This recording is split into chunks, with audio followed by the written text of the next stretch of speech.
എങ്ങോട്ടാ? ചേട്ടാ പാലമറ്റത്തോട്ട്. കേറ്.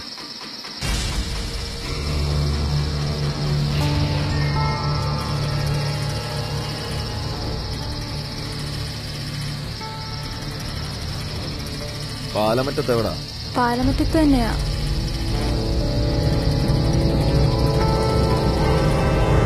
ഹലോ അമ്മേ, ഞാനിപ്പോ എത്തും കേട്ടോ. ആ ശരി.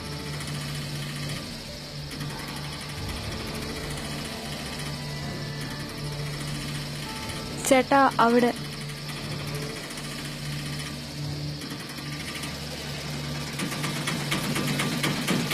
എത്രയായി ചേട്ടാ? 50.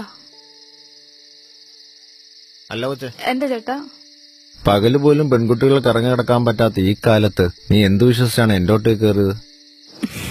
സത്യം പറഞ്ഞാ എനിക്ക് ആ പേടി ഉണ്ടായിരുന്നു ചേട്ടാ. പക്ഷെ ചേട്ടന്റെ വണ്ടിയുടെ പേര് കണ്ടപ്പോ എന്റെ ആ പേടിയൊക്കെ പോയി.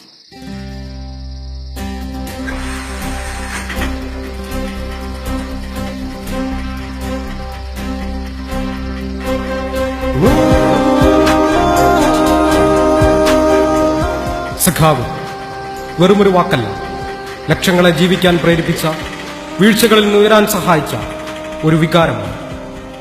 ജനങ്ങൾക്കൊരു വിശ്വാസമുണ്ട്, കറകളഞ്ഞ സഖാക്കന്മാരെന്നും നന്മയുടെ പക്ഷത്തുണ്ടാവുമെന്ന്. ആ വിശ്വാസം കാക്കാൻ ഉരുക്കുമുഷ്ടിയും ഉറപ്പുള്ള ചങ്കുമായി ഞങ്ങളെന്നും ഇവിടെ തന്നെ ഉണ്ടാകും. ലാൽ സലാം.